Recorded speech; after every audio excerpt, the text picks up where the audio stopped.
Preguntales. Entrevista toda. Bueno, nuevamente acá en Espacio Toda, hoy nos encontramos con un amigo de la casa y para charlar de su último libro editado por Editorial Palabrava, Compost. Diego Suárez no precisa mucha presentación aquí en la ciudad, altamente reconocido en el mundo de las letras y de la poesía, pero bueno, la idea es charlar un poco informalmente, tranquilos, relajados y ver cómo podemos desandar este compost y a ver con qué resultados nos encontramos. Bienvenido, Diego. Muchas gracias por la invitación, Marcelo. Bueno, estuve haciendo la tarea, Diego, un poco. Diego es nacido en Misiones con Misiones Santa Fe, ¿no? Ajá. Podría decirse. Podría decirse. Así es. Releyendo un poco este último trabajo, podemos decir que Diego siente, se atraviesa, escribe, duele, desanda procesos, dice su poesía, se busca en su poesía y definitivamente concluye siéndola. ¿Será? Ojalá, es un buen deseo. De alguna manera me parece que quienes escriben justamente están en esa búsqueda, pero también en la búsqueda de encontrarse con el otro. Uh-huh. No solamente con uno mismo, sino tratando de conectar, de que otros vibren por simpatía, como dice Claudia Massín, ¿no? ¿La poesía es para el otro, o es para el escritor, o es para quien escribe?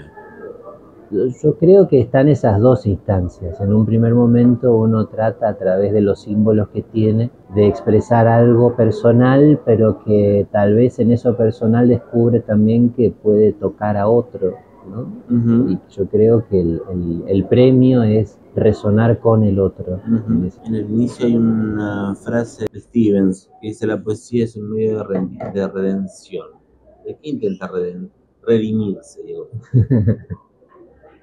Y de todas las imperfecciones. O sea, de alguna manera uno trata, y creo que el concepto del propio poema Compost tiene un poco que ver con eso, ¿no? De qué manera transformo todo aquello que no forma parte de lo que yo deseo, ¿no? Ajá. Transformar todo lo que aparece ahí nombrado en el poema, ¿no? Las faltas de ternura, las carencias. Transformar todo eso en otra cosa, en algo fértil. Y por lo menos en mi caso, la forma que tengo de transformar eso en otra cosa es a través de la poesía. ¿Desde qué edad te escribís, Diego? Me atrajo la escritura ya desde los 9 años aproximadamente, como un juego, ¿no? Uh-huh. Como un juego, sobre todo en una especie de reelaboración de películas que veía. Me gustaba recontarlas, ¿no? Volver a narrarlas y transformar eso en otra cosa. Y después, pero fue más bien el ingreso por lo narrativo, no por la poesía. Y después eso fue como algo que no era constante, ¿no? Era algo esporádico. Ese impulso, esa módico. Claro, esa fuerza extraña, digamos, ¿no? Y después, ya en la adolescencia, sí se volvió un canal. En algún momento, por algún motivo, conecté, ¿no? Con esto que implicaba para mí, y ahora que recién lo decía, me parece que todo empezó por ahí también, ¿no? En transformar las cosas que yo sentía, que me ocurrían, transformarlas y elaborarlas de otra manera. En primer lugar para mí, y después para compartirla con otros, ¿no? Era como decir en la escuela secundaria, compartir lo que yo escribía con mi grupito de amigas, de amigos, y a partir de ahí ver qué pasaba. ¿Ese compost se inició allá entonces? Me parece que sí. Ahora que lo digo, me parece que sí. Se inició allá y hoy tomó forma de texto a través de Editorial Palabrava. La poesía es un método reciclador de lo que duele, decís en algún momento, me parece, en el texto. O no sé si lo saqué de ahí o lo saqué después de la lectura. Es una buena interpretación. Sí. Y digo, ¿es la poesía el método reciclador o es preferible pasar por lo de Doris a que recorte los malos recuerdos? Yo creo que tiene que ver con prestar atención a esos detalles, ¿no? Antes de venir a la entrevista, como te contaba, estuve en un encuentro organizado por María Luisa Miretti en la Universidad Nacional de Rosario. Fue un encuentro virtual con estudiantes de la maestría en literatura infanto-juvenil, y surgió justamente la cuestión de la poesía como un medio, ¿no?, para la sensibilidad, la manera en que se intensifica una sensibilidad, que la poesía nos alerta acerca de los detalles de la vida, y en particular la peluquería de Doris era para mí una usina de detalles, lo que ella decía, la manera en que lo decía. Incluso era porque yo a los 16 años, en un accidente automovilístico, perdí a mi mamá, ¿no? Íbamos los dos en el auto y ella fallece. Y hasta entonces la que me cortaba el pelo era mi mamá.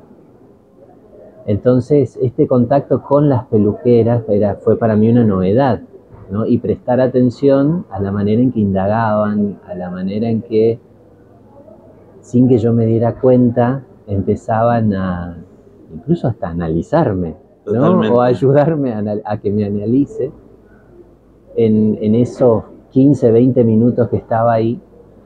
Porque aparte Doris viene a hacer una tarea materna, digamos, también, de alguien que ya exacto, no estaba. Exacto. Fíjate, ¿no?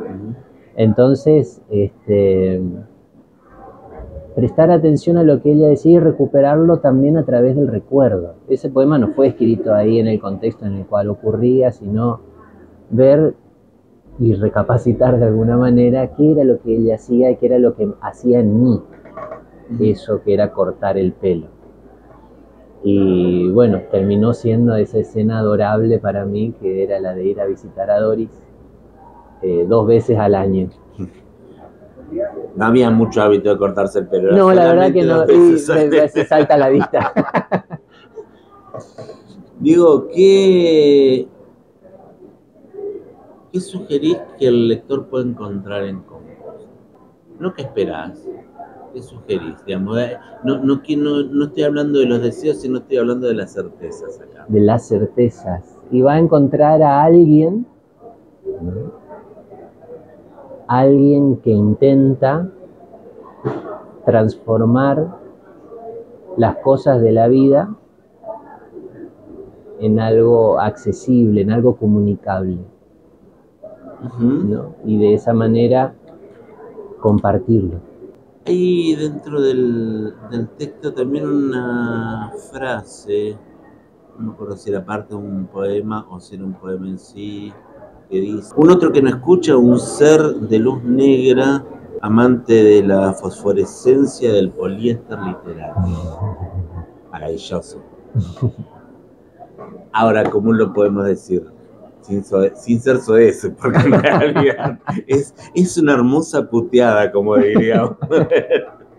Una puteada poética, es claro, eso. Claro. Bueno, ocurre que transitando también los distintos espacios, ¿no?, que tienen que ver con los circuitos de poesía y del arte en general, ¿no?, porque me parece que ninguna disciplina artística está exenta.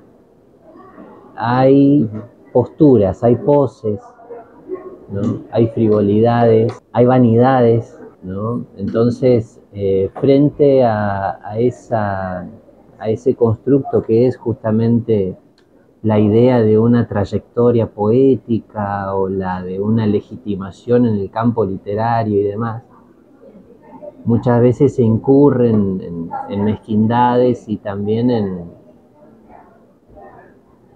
en un achatamiento de la experiencia poética en sí, ¿no? Entonces, de repente, y me lo digo a mí mismo también como una forma de comprometerme, de generar un compromiso de no cometer ese error, ¿no? Sí, hablas de la experiencia poética y digo, me parece que llevar la poesía al ámbito de lo experiencial es fundamental para poder puede ser remanido esto, pero para poder sentirla, para que en realidad te atraviese, porque si no es muy difícil comprenderla. Yo soy un tipo que he tenido mucha resistencia a la poesía en el transcurso de mi vida y hasta altura la vejez viruela, pero es como que ha tenido un mayor acercamiento y es sorprendente cómo a veces pocas líneas te pueden llegar a sanar o abrir una herida importante que es necesaria ser abierta también. Sí, sí. Es que la poesía muchas veces hace ese doble trabajo, ¿no? Te duele y te cura, las dos cosas a la vez. Pero bueno, planteándolo como vos decís, sí, sin dudas una estética es una ética.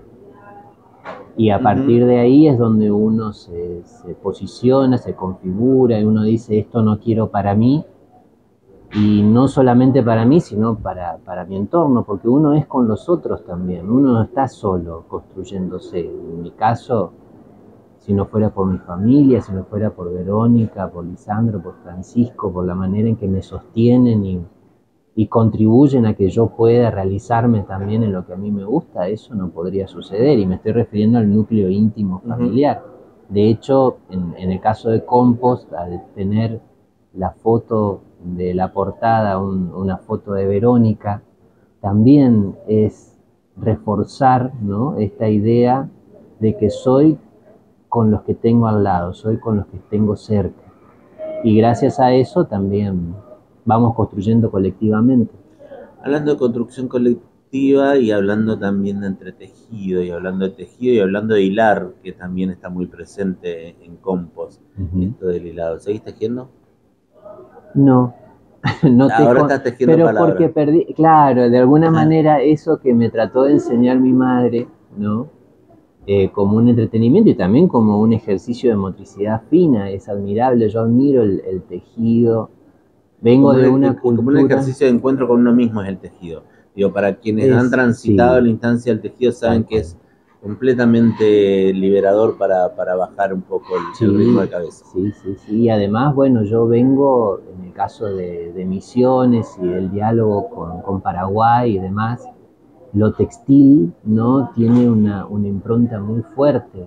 Entonces, aquella enseñanza cotidiana, también materna, o sea, evidentemente hay una huella de lo materno en lo que escribo, a la larga o a la corta. Pero, y de lo familiar también, del lado de la tribu Fariña, como aparece bien en el libro, ¿no? Tiene que ver justamente con esa proyección. Bueno, yo de repente he perdido la técnica, ¿no?, del tejer a dos agujas, pero tejo otras cosas. Y de hecho lo texto-textil comparten ahí la misma raíz, así que me siento como que hay una continuidad. Y hay una continuidad de dar abrigo a través de las palabras. Más que agradecido por este trabajo, la verdad es que es altamente recomendable. Agradecemos a Editorial Palabrava por permitir también poder ponerle forma para que llegue a la mano de los lectores. Y bueno, todos los interesados en este trabajo lo van a poder encontrar en las páginas de Palabrava, aquí en Espacio Toda, o con Diego, se comunican por redes sociales. Nada, un gustazo, Diego. Muchísimas gracias también para mí. Gracias a ustedes y los esperamos para la próxima entrevista. Esto fue Entrevista Toda.